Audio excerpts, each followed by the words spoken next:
Igreja do Pai do Senhor. Amém.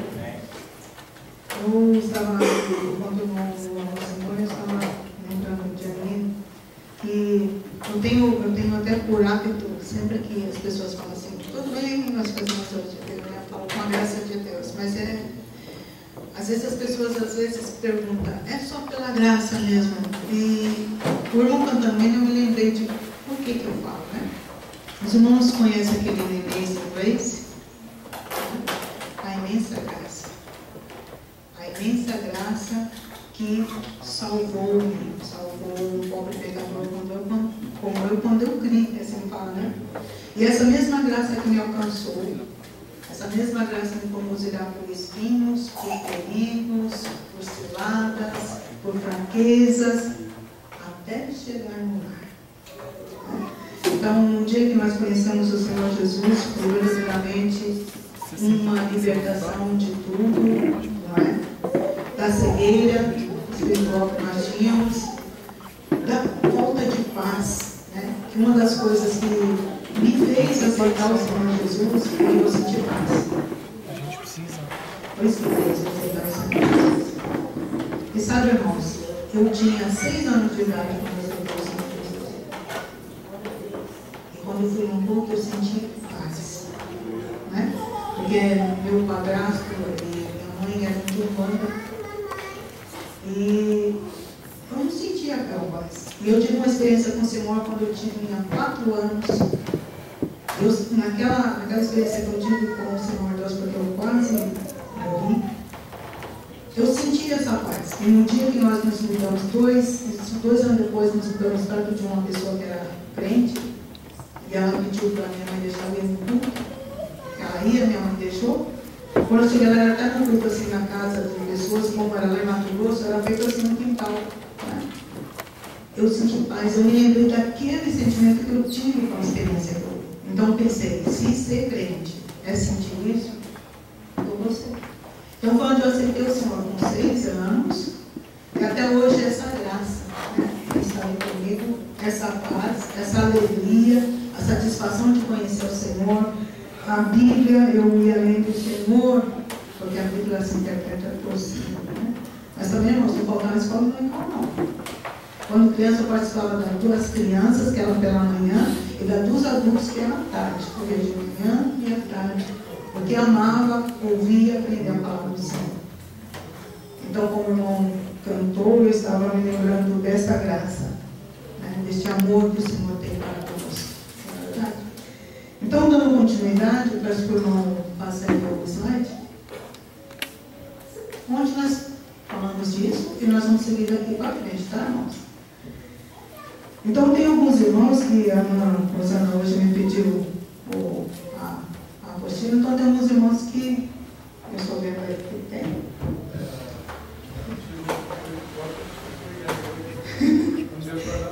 Então, aí os irmãos estão na página 3, tá bom? Então, como nós falamos ontem, até eu mostrei aí esse gráfico, falando sobre o retorno pré-tribulacional de Cristo. Porque tem gente que pensa que o Senhor não virá buscar a igreja antes da pré-tribulação, né? Mas a Bíblia nos mostra que será antes, porque o Senhor disse, através do apóstolo Paulo, que nos livra da ira futura. Então, como os irmãos verem ali, mas segundo está em 1 Tessalonicenses 4, ali tem mais ou menos as fases que nós estamos falando, né? Da era da igreja. E nós falamos da grande tribulação, o tribunal de Cristo, e nós vamos continuar aqui, daí para frente do tribunal de Cristo. Mas eu queria ainda falar com os irmãos um pouquinho acerca do próximo slide, irmãos, que nós falamos sobre o arrebatamento. Mais um clique, por favor. Então, nesse processo do arrebatamento, que até está ali, né, será um processo de transformação. Nosso corpo será igual ao do Cristo ressuscitado. Então, os irmãos aí continuam ainda. Eu cliquei na página, agora está na página 4.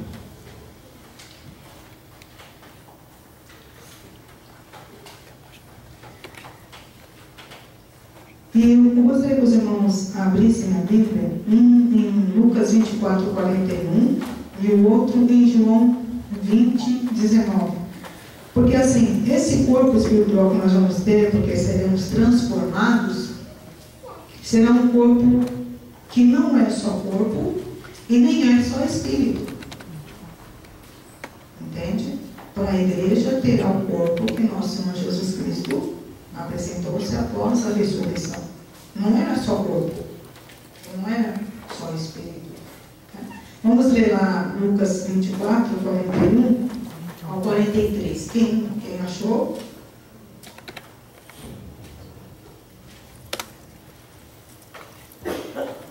Encontraram, irmãos? E não crendo ele ainda, por causa da alegria, e estando maravilhados, disse-lhes: tem-lhes aqui alguma coisa que comer?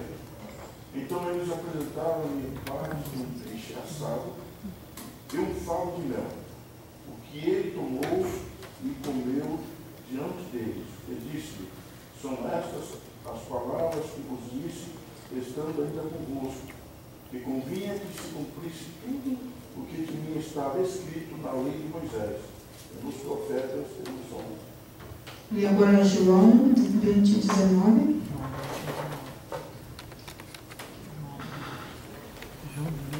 Chegava a tarde daquele dia, no meio da semana, e sentados fora os discípulos, com medo dos judeus, se tinham ajudado. Chegou Jesus, posto no meio, e disse-lhes: paz seja convosco.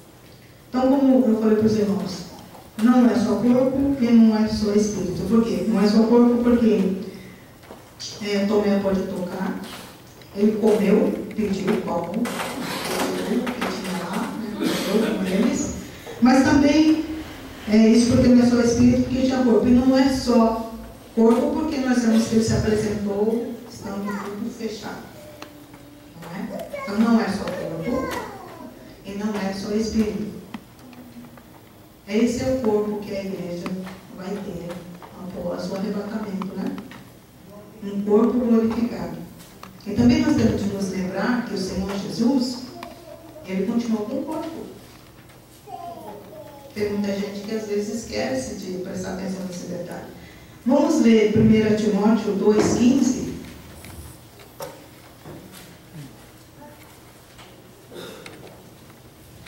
São versículos bem conhecidos, irmãos, mas é para enfatizar, né? Porque às vezes tem pessoas que não leram.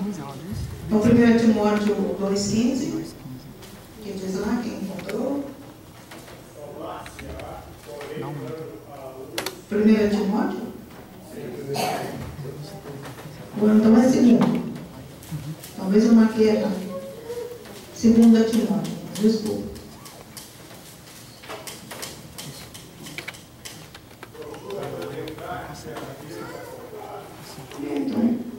Então é errado. É aquele que diz assim: temos um só mediador entre Deus e os homens, Jesus Cristo, homem. Tá, irmãos? É que às vezes na pressa eu não marquei direito. Mas os irmãos conhecem esse versículo, né? Temos um só mediador entre Deus e os homens, Jesus Cristo, homem. Por quê?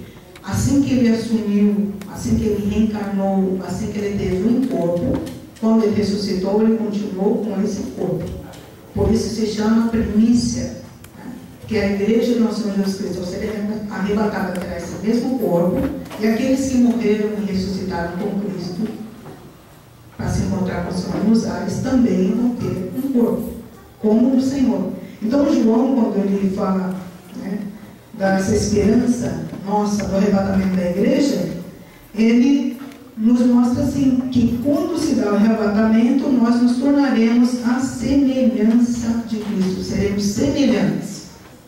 Né? João escreve isso também em suas epístolas paulinas. E uma coisa também que nós podemos frisar é que nós, quando nós aceitamos ao Senhor Jesus Cristo, nós recebemos a adoção como filhos.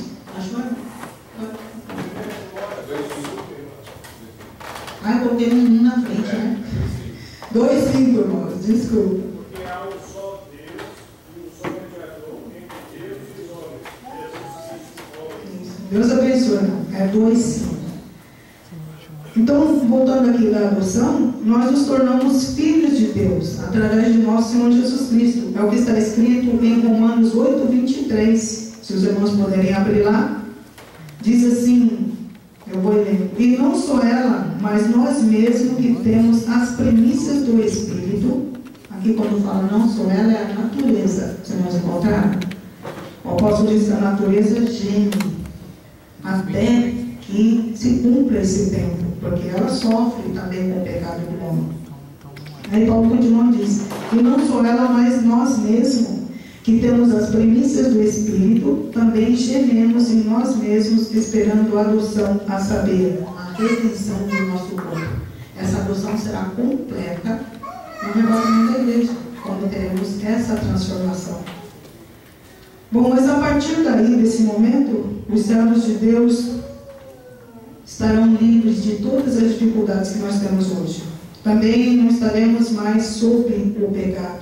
Estaremos livres da condenação que veio sobre a terra, né? Do pecado, e também aqui virá no período da grande tribulação. Então, esses versículos enfatizam que a igreja verdadeira, ela não passará pela grande tribulação, vai ser preservada. A igreja é o corpo de Cristo, a igreja é a noiva do Cordeiro.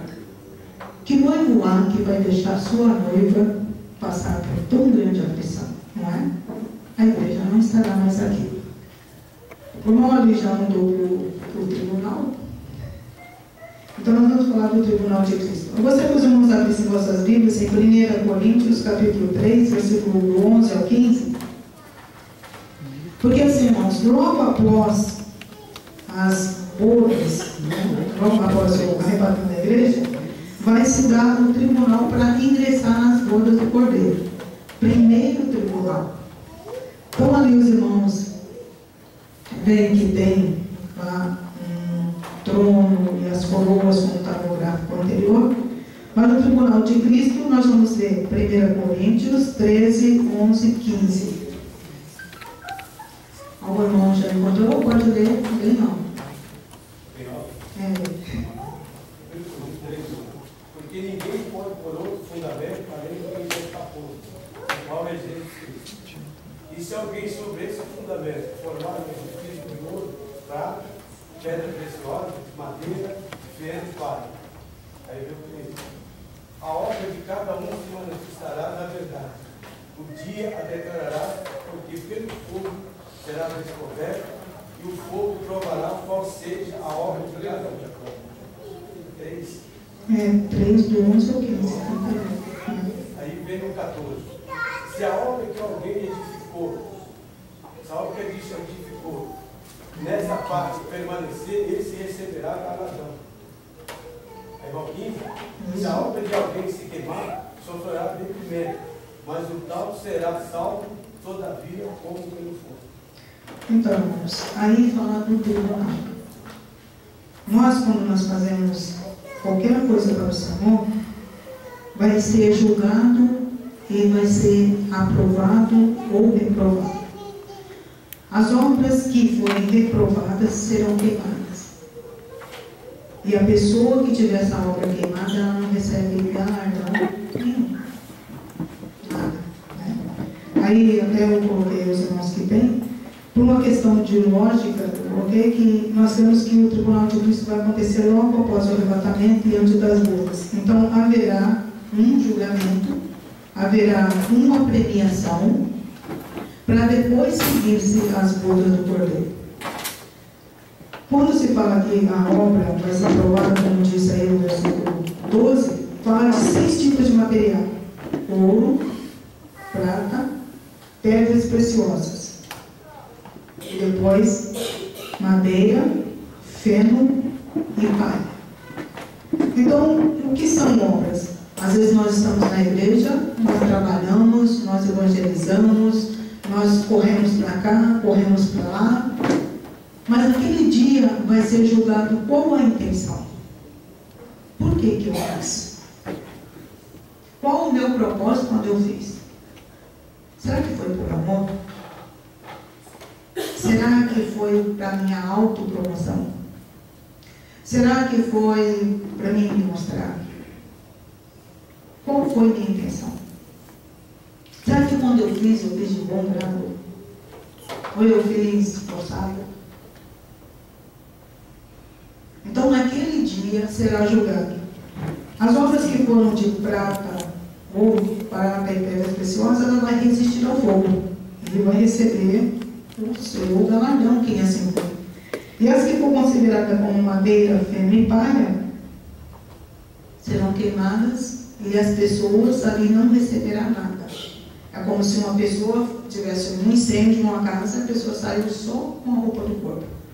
Está salvo, irmãos, porque está lá no céu já. Está salvo, mas não tem nenhum galardão. Né? Então, os tipos de galardão, como ontem o irmão ele pisava aí, às vezes ele punhamos um lugar só, vamos ver se os irmãos sabem dar para ver. Os irmãos têm ali um trono, né, que é onde o Senhor Jesus se dá essas obras. E do lado de baixo os irmãos têm ali as coroas. Tem coroa incorruptível, está escrito em 1 Coríntios 9, 25, que diz que todo aquele que luta de tudo se abstém. Eles fazem para alcançar uma coroa corruptível, nós, porém, uma incorruptível. Então, quando nós nos abstemos, aqueles que se abstêm de tudo, abrem mão de tudo. Às vezes, da sua própria, vamos dizer assim, do seu próprio direito para fazer a obra de Deus, ele vai ser um vencedor nessa área e vai ganhar uma coroa incorruptível. Tem também a coroa da vida, que essa, irmãos, é só para Marte. Está escrito aí em Apocalipse 2:10, nada temas das coisas que há de padecer, eis que o diabo lançará algum de vós na prisão, para ser tentados e tereis uma tribulação de 10 dias. Ser fiel até a morte, e o que acontece? Então nós já sabemos, se nós não morremos por amor a Cristo, essa não é a nossa. Não é o nosso galardão esse. Tem também a coroa de glória, que diz que é para aqueles que apacentam o rebanho de Deus. Né? Está escrito lá em 1 Pedro 5, do 2 ao 4, apacentai o rebanho de Deus que está entre vós, tendo cuidado dele, não por força, mas voluntariamente, nem por torpe ganância, mas de ânimo pronto, nem como tendo domínio sobre a herança de Deus, mas servindo de exemplo ao rebanho. E quando aparecer o sumo pastor, alcançareis a incorruptível coroa de glória. Então, essa coroa de glória são para quem apacenta. Então, não é para todos também. Aí vem a coroa de justiça. 2 Timóteo 4:8. O apóstolo Paulo diz assim: desde agora a coroa da justiça me está guardada, a qual o Senhor, justo juiz, me dará naquele dia, quando nós, irmãos, praticamos justiça, mesmo em detrimento dos nossos direitos. Porque muitas vezes nós não somos imparciais, nós somos parciais. Aqueles que nós gostamos, aqueles que nós não gostamos, nós ajudamos quem gostamos, e às vezes não ajudamos, mesmo quando não prejudicamos, às vezes não ajudamos também quem não gostamos. Não é ser justo. Apocalipse diz assim, que aqueles que estarão lá diante do trono vão estar vestidos de linho fino branco, que é a justiça dos santos. Então, quem não anda em justiça, às vezes está até lá, mas não vai receber a coroa. E também é muito perigoso quem não pratica a justiça pensar que vai estar lá. Porque nós temos um Deus, irmãos, que da mesma forma como hoje nós temos aí tomografias incríveis, que conseguem pegar coisas incríveis do nosso corpo, que até pouco tempo atrás não tinha, nós temos um Deus que tem um olho, que ele vai até a divisão da alma e do espírito. Ele discerne o que está lá dentro. Ele sabe qual é a sua intenção. Ele conhece os corações. E ele vê. Eu sempre me lembro das palavras que ele diz em Apocalipse, para 7 cartas. Eu conheço as tuas obras. Eu conheço as tuas obras. É Ele que vê, é Ele que sabe. Né? Às vezes nós sofremos uma determinada injustiça e nós queremos tomar as coisas nas nossas mãos, tomar a rédea daquelas coisas. Vamos nos aquietar e deixar que Ele sabe como fazer. É Ele que vê, é Ele que cuida. O que nós temos que fazer é pedir a Ele graça para passar o tempo, sabia? Porque Ele mesmo mostra, irmãos. Não há coisa melhor do que o tempo para mostrar quem está certo e quem está errado. Quem fez e quem deixou de fazer. Mas com tudo isso, não podemos praticar injustiça. Com tudo isso, não podemos querer ver a condenação do nosso irmão. Por mais ruim que essa pessoa seja, quem vê o coração dela é Deus. Quem julga é Deus. Às vezes vemos pessoas irritadas na igreja com pessoas que não trabalham, não faz isso, não faz aquilo, só eu faço, só eu venho, só... O apóstolo Paulo diz assim: por que você se preocupa com o servo alheio? Você me faz. Você não faz? Para Deus é. E muitas vezes eu vejo pessoas deixar de fazer porque diz que é porque o outro não faz. Né? Às vezes nós vemos pessoas na igreja, 5 pessoas com várias funções, correm para lá e para cá, enquanto os outros vêm para olhar, reclamar, não é verdade? Criticar. Mas de quem somos servos? O Senhor Jesus até conta uma parábola, né, dos 2 servos, dos 2 filhos, que um pai fala assim: você vai no campo hoje, eu não vou. Aí ele foi. Aí fala para o outro: você vai no campo? Eu vou, mas não foi. Aí ele pergunta: qual dos 2 fez? E como nós, meros humanos, vamos saber quem fez, quem deixou de fazer? Qual a intenção de cada um? Então, o nosso dever é cuidar da nossa vida, ajudar os nossos irmãos, entende? Que nós temos uma mania terrível quando acontece alguma coisa, a gente conta para todo mundo, mas não conversa com quem tem que conversar. E a Bíblia fala: sempre com ele. Conversa com ele. É assim que é. A justiça. E a última coroa ali diz que é a coroa de exultação. Né? Que diz assim: porque qual é a nossa esperança, ou gozo, ou coroa de glória? Porventura não sois vós também diante de nosso Senhor Jesus Cristo na sua vinda? Aqui Paulo exultava pelos crentes que, através da sua pregação, aceitaram o Senhor Jesus. Nós temos de nos alegrar dessa missão que o Senhor nos deu e desempenhá-la com esse gozo. Então, essas são as recompensas que vai ser dado ali no tribunal de Cristo. Quando fala de madeira, feno e palha, são obras que foram realizadas sem motivação certa. Geralmente é com orgulho, com propósitos egoístas. Né? E como eu já falei, essas outras, ouro, prata e pedras preciosas, são as que foram feitas com amor, não com nenhum propósito para mim, mas para a glória do nome do Senhor, para o engrandecimento do seu reino. São pessoas que se doam mesmo para o Senhor, não esperando nada aqui de baixo.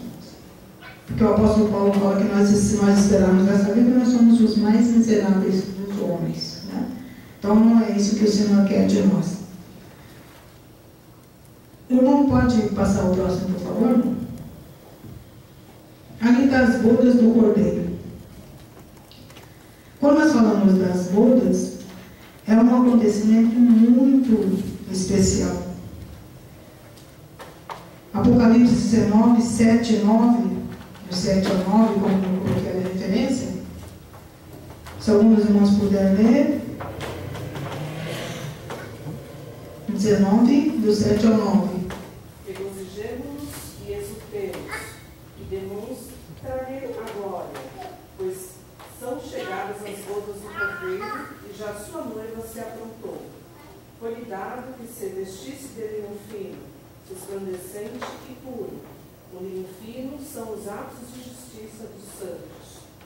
E disse-lhe: escreve, Bem-aventurado aqueles que são chamados à ceia das bodas do Cordeiro. E disse-me ainda, essas são as verdadeiras palavras de Deus. Esse evento, irmãos, descreve a união final e completa entre Cristo e a sua igreja. Nenhum momento nosso aqui na terra, por mais que tenhamos comunhão com Ele, vai se aproximar desse instante, dessa experiência que nós vamos ter quando nós chegarmos neste dia. A igreja junta com o Senhor, né? É a hora em que o Senhor irá apresentar a sua noiva ao Pai, aos anjos no céu. Os irmãos já pensaram que coisa maravilhosa? Os anjos parados, esperando para ver a igreja. Não é? Para as bodas do Cordeiro. E é interessante quando nós lembramos do apóstolo Paulo em 2 Coríntios 11, 2, que ele diz assim: o zelo que tenho por vocês é um zelo que vem de Deus. Eu os prometi a um único marido, Cristo, querendo apresentá-los a Ele como uma virgem pura. Paulo tinha essa noção e Paulo se preocupava, se afligia pela igreja do Senhor para apresentar pura. Esse mesmo sentimento, irmãos, nós devemos ter uns com os outros. Ajudar uns aos outros. Né? O Senhor não nos deixou aqui para nós fazermos contenda, para nós fazermos divisão, para nós às vezes queremos achar que porque nós somos mais especiais, ou estudamos mais, ou o outro não é. Não. Ajudar. Ter cuidado dessa pessoa. Quando nós amamos e nós vemos uma pessoa errando, nós preocupamos. Nós vamos até lá. Esse mesmo amor tem que estar nos nossos corações. Não julgar, não jogar para fora, não. Ame. Ajude. Põe de pé. Lembre que é parte da igreja. É corpo de Cristo. O mesmo amor que o Senhor tem por mim, tem para essa pessoa também. Mas nós temos uma mania terrível de excluir. Quando o Senhor Jesus disse que Ele não lança ninguém fora. Somos nós que nos lançamos fora da sua mão, da sua presença, da sua graça, né? Ele não. Então, seguindo aí, irmãos, o tribunal de Cristo que eu falei antes, logo a seguida, o tribunal vem essas bodas do Cordeiro, né? E, como eu falei para os irmãos, será um evento muito importante, muito grande. Apocalipse 19:1 diz assim: e depois destas coisas, ouvi no céu uma grande voz de uma grande multidão que dizia: aleluia! A salvação e a glória, a honra e o poder pertencem ao Senhor nosso Deus. Nesse capítulo do livro de Apocalipse, tem 4 vezes a palavra aleluia, falando exatamente dessa vitória, dessa união, né? Dessa alegria. O próximo, por favor, irmão. Eu coloquei ali, finalmente, a vitória. Porque hoje nós vemos o povo falar tanto de vitória, de bênção de vitória, né? De bênção de vitória. Às vezes eu falo, teu irmão na minha igreja, que como eu trabalho lá, todo dia ele me fala assim: só bênção no Jaciara. Eu falo, a bênção, a vitória você vencer. Né? Aqui a gente está aprendendo. Né?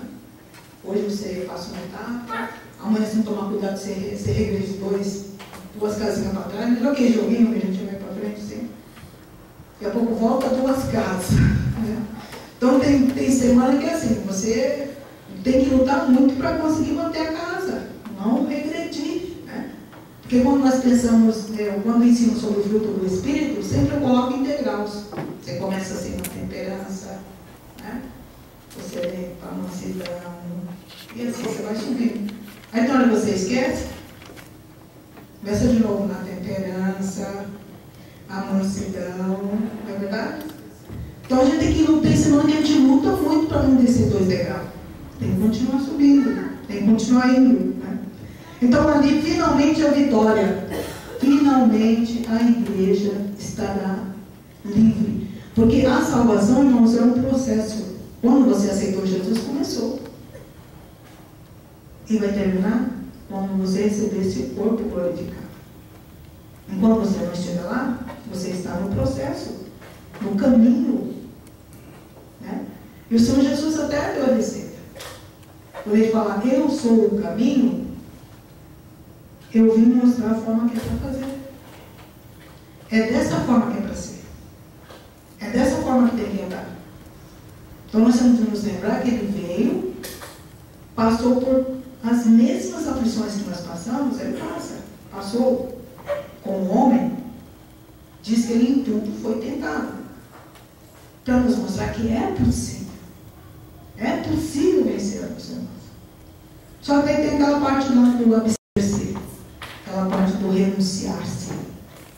Que até ele diz que ele vira após mim, renuncia-se. Dia após dia.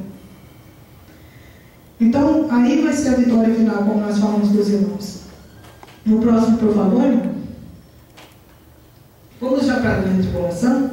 Porque assim, enquanto lá em cima está tendo as bodas do Cordeiro, diz que o Senhor vai apresentar todo o reino, toda a glória, sua glória para a igreja. Enquanto isso, aqui embaixo começa o mais terrível, o mais tenebroso, o maior tempo de aflição que já se ouviu falar na história da humanidade. Serão 7 anos de grande tribulação, de muita angústia. Né? Então, ali, eu até coloquei, os irmãos podem ver, aqueles dados ali são pessoas que morreram nesses períodos. Em Jerusalém, no ano 70, segundo algumas estatísticas, 1 milhão de pessoas. A peste negra, no século XIV, com 9 milhões de mortos.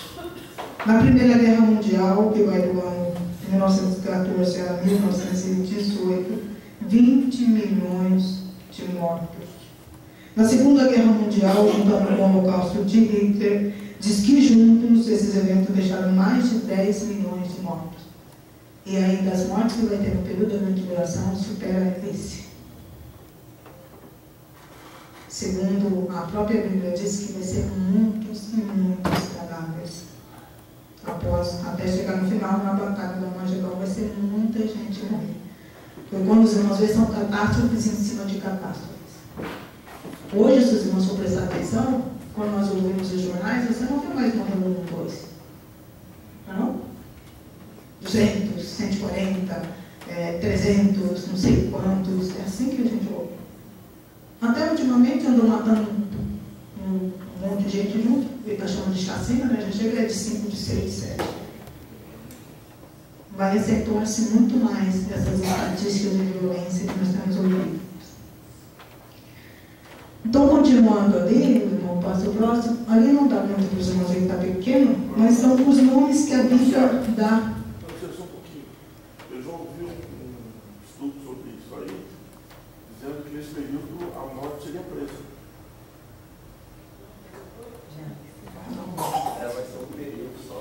Aí eu vou... Vai ter muitos mortos. O que acontece é que daí tem uma parte lá que diz que tem pessoas, só lá para o final da grande tribulação, que vai querer morrer e não vai poder. Daqueles que já estão condenados, aceitaram o pacto com o anticristo, etc. Mas vai ter mortes. Até porque a gente vê que os crentes vão ser mortos.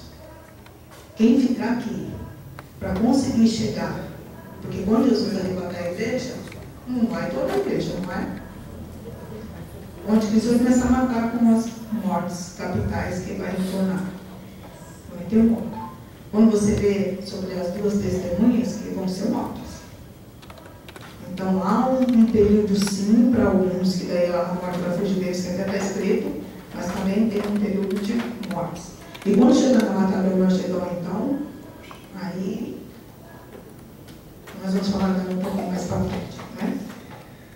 Então, que os termos bíblicos para a grande tribulação diz angústia, dia da ruína de Israel, ira, dilúvio do açoite, e por aí segue. Se os irmãos verem ali, tem vários termos que a Bíblia coloca e as suas referências, né? Dia de indignação, dia de alvoroço e assolação, dia de trevas. No Novo Testamento fala a grande aflição, a ira futura, o dia do Senhor, a hora da tentação que há de vir sobre o mundo, a ira do Cordeiro, a ira de Deus, a hora do juízo.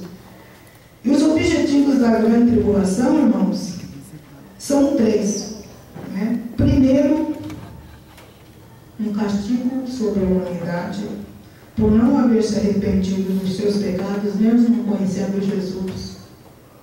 Hoje o despreza e continuar na sua vida de malícia, na sua vida de crimes, na sua vida de maldade, nessa desenfreada corrupção que nós estamos vendo. Os irmãos aí estão com a apostila para cá, está na página 5.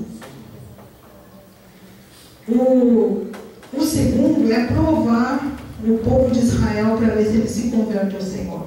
Durante o período da grande tribulação, se dará o julgamento de Israel. Na segunda parte da grande tribulação é que se dará o julgamento de Israel, mostrando o Israel apostata e o Israel fiel. O Israel que seguirá a Deus e o Israel que não vai querer manter acesa a chama da esperança no Messias. E o terceiro é preparar o caminho para a instauração do reino milenar, que o próprio Senhor Jesus vai reinar depois aqui na terra, após a grande tribulação. Então são os 3 objetivos da grande tribulação. A terra ficará à sua sorte. Entende? Sempre quis o mal, sempre quis riqueza, sempre quis a ganância, sempre então agora vai ficar aqui. A igreja que ficar aqui vai ter que morrer para chegar lá do outro lado. E vai ter salvo na grande tribulação. Porque João, ele fala assim, quando ele vê uma grande multidão vestida de branco, quem são aqueles? O que o anjo responde? Então, mas não morrem para chegar. Então, se hoje, né, se os irmãos forem ver, nós estamos com uma tecnologia toda preparada na terra inteira para o governo do anticristo. Tudo está monitorado. Tudo está monitorado. Por exemplo, a Espedran sabe o meu horário que eu saio de casa, onde eu pego ônibus, onde eu desço, onde eu pego metrô, onde eu desço. Hoje está tudo provado. Você num celular você tem WhatsApp, Facebook, Twitter, e-mail e outras coisas todas. Digamos que eu seja uma fugitiva do anticristo, eu não aceitei ele e eu estou sendo procurada. Quantos minutos eu consigo chegar no lugar? Sem alguém me ver, fotografar e pular e mandar para algum lugar. Eu estou falando de que está assim porque, ó, no ano, acho que foi no início do ano passado, eu estava ali no Jabaquara e tinha 2 adolescentes na minha frente, conversando, e tinha 2 homens na Espedrança, lá no bar. Quando a lotação parou, um entrou pela porta da frente e o outro ficou na porta de trás. Um olhava, cada pessoa que punha o bilhete, ele olhava. Nisso passou as meninas que estavam na minha frente, e quando eu vim, que eu passei, que eu coloquei o meu, que eu estava atrás dessa mocinha, ela, o daqui fez assim para o outro. Aí quando ela chegou lá atrás, que ela foi sentando, ele já segurou a mão dela, onde estava o bilhete, e disse para ela, deixa eu ver aqui, quem é Vera? Falou, minha tia. Então você anda com o bilhete da sua tia que é professora? Eu não sei o porquê disso, mas de alguma forma fez a menina descer com o bilhete. Então sabia que o bilhete estava sendo usado em um horário que não era aquele registrado. Entende? Uma vez o pastor João Verno, ele estava falando que ele tem um amigo que trabalha na NASA. E um dia ele saiu daqui, ele mora em Porto Alegre. Ele saiu de Porto Alegre, pegou um avião, ele fez escala, desceu em Miami, de lá ele pegou outro avião. Quando ele desceu em Nova York, que ele entrou no hotel, fazia 15 minutos que ele estava no hotel, o telefone tocou e era um amigo da NASA. Ele falou para ele, quero que você olhe pela minha filha, porque ela está doente. Está no hospital e nós estamos muito desesperados. Olhe por ela, pastor. Eu falei, como você sabia que eu estava aqui? Aí ele falou, o senhor pegou o avião tal hora, o senhor tomou um café quando desceu em Miami, e o senhor faz 15 minutos e veio entrar na minha sua hotel. Cartão. Não está pronto? Chip já tem gente por aí com chip andando. Né? Então, irmãos, nós estamos com o mundo tecnologicamente pronto para um governo mundial. Na semana passada, se eu não me engano, foi na retrasada, nós vimos aí no noticiário, o Papa, ele pediu que só uma nova ordem mundial, com um governo centralizado, para conseguir atender a demanda que nós estamos tendo, tanto na área de violência, como também de abastecimento de água, alimento. Ele falou isso. Não sei qual é o país que já chegou aí, quase todas as ruas agora já tem câmera. Então, todo mundo já é focalizado. Então, tem gente que acha ruim. Agora, o que for correto, quem não acha? Eu não acho. É melhor para a segurança. Então, é uma segurança. Não, estou falando. É para a segurança. Do jeito que nós estamos com o mundo, é para a segurança. Só que eu estou falando que nessa conexão toda. Agora, quando chegar nesse período aí, vai ser Está tudo monitorado. Todo mundo que for contra vai ser falso, irmãos. Né? Então, esses são os 3 objetivos que eu falei da grande tribulação. Uma coisa também que eu queria falar para os irmãos, no primeiro dia, ontem, né, que nós falamos aqui, eu falei que para compreender a escatologia e saber o porquê da grande tribulação e o porquê do milênio, nós temos que entender as dispensações. Eu fiz um gráfico, irmão, passar por favor. Volta. Isso. Aí eu coloquei as dispensações e as alianças para nós entendermos melhor o que nós falamos ontem, né? Que nós falamos sobre da inocência, as dispensações da consciência, do governo humano, da promessa, e eu falei para os irmãos que a cada quebra, deixa eu só dizer aos irmãos, assim, aí não tem os gráficos, tá? Porque como os irmãos lá estão, assim, terça-feira, quarta-feira, então eu estou montando conforme eu estou vendo, tá bom? Aí, esse aí não tem os gráficos. Tem só alguns que eu já tinha ontem, eu coloquei quando eu não pediu. Então, assim, para cada uma, quando foi quebrada a inocência, veio a Adâmica com a promessa do Salvador, que foi a aliança. Depois veio da consciência, o governo humano, veio a noética. Com a promessa veio a abraâmica, que separou o povo. Na lei mosaica, nós tivemos 3 alianças, né? Na lei mosaica, quer dizer, 2 alianças. Uma do reino sacerdotal, o povo de Israel, e a outra palestinana, que assegurava a terra para o povo israelita. Depois vem a davídica, que daí assegura a descendência de Davi. Quando começou a era da igreja, nós estamos na nova aliança, né? Que o Senhor veio e disse que não era até desde o tempo de Jeremias.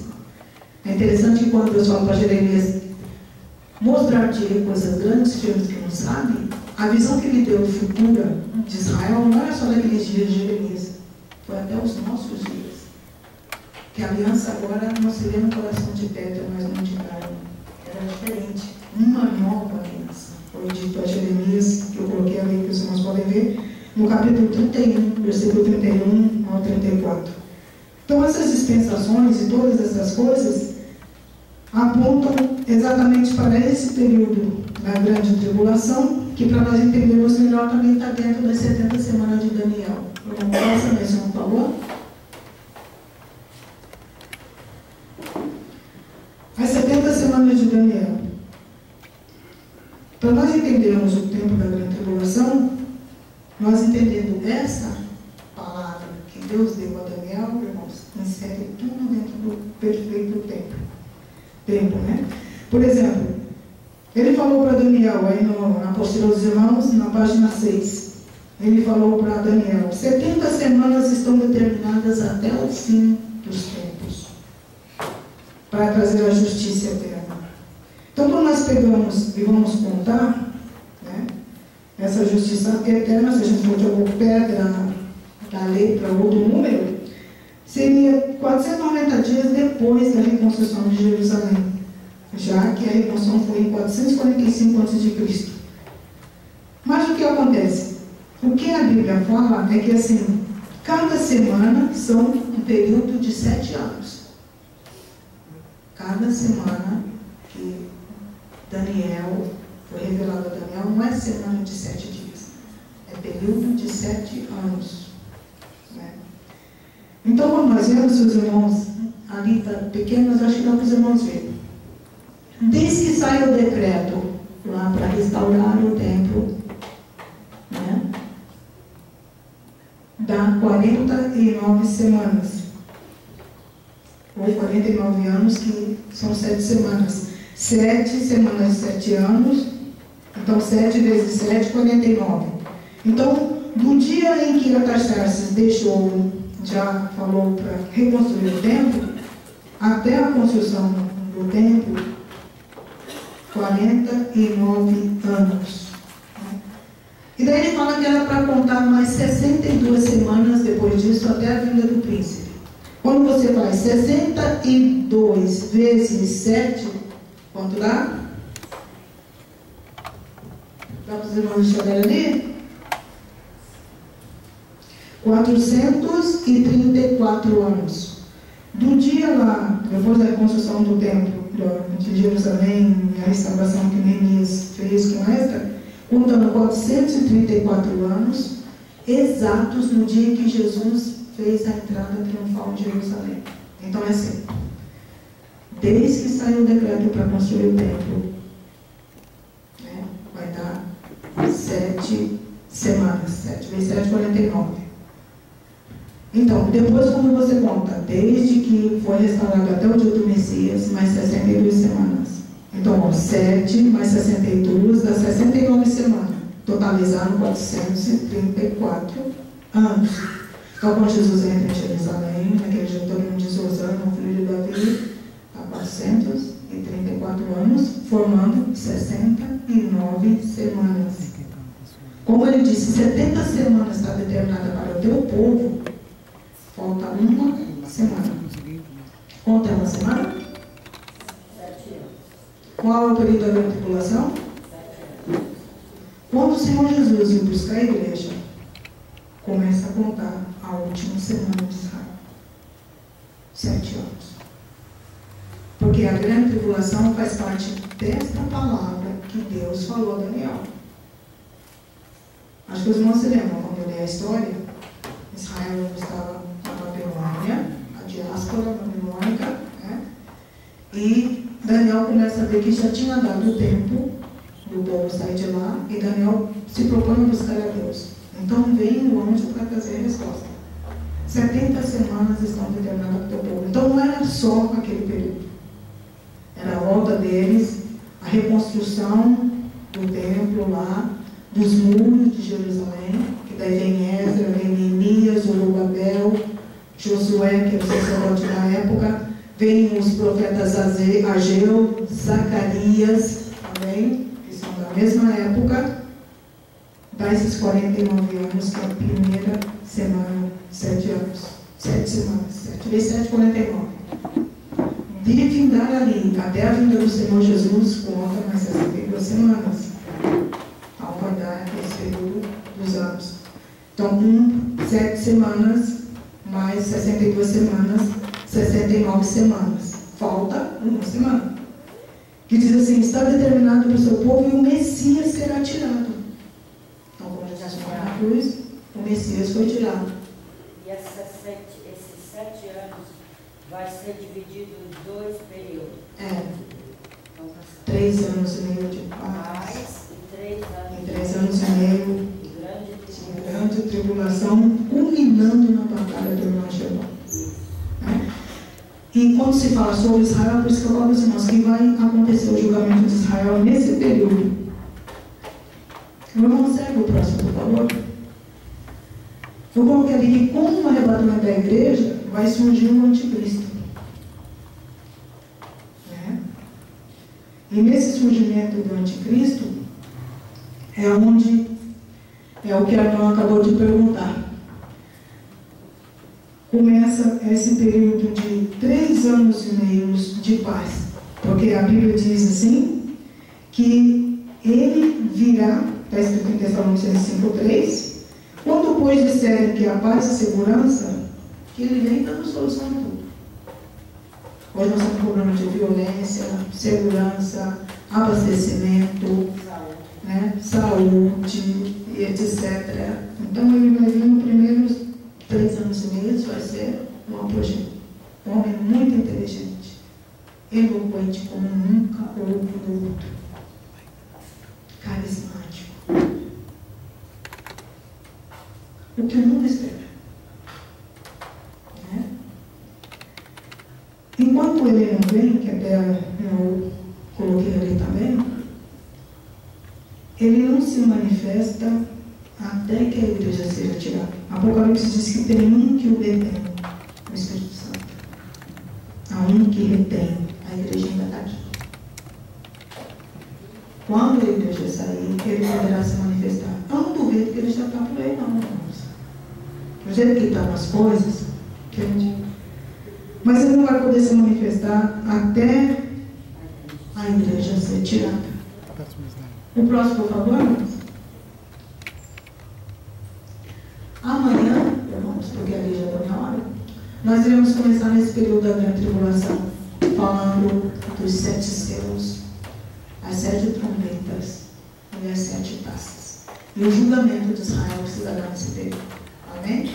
Permitindo Deus, né, se Jesus não vir, ou não me chamar, nós estaremos aqui, se Deus quiser.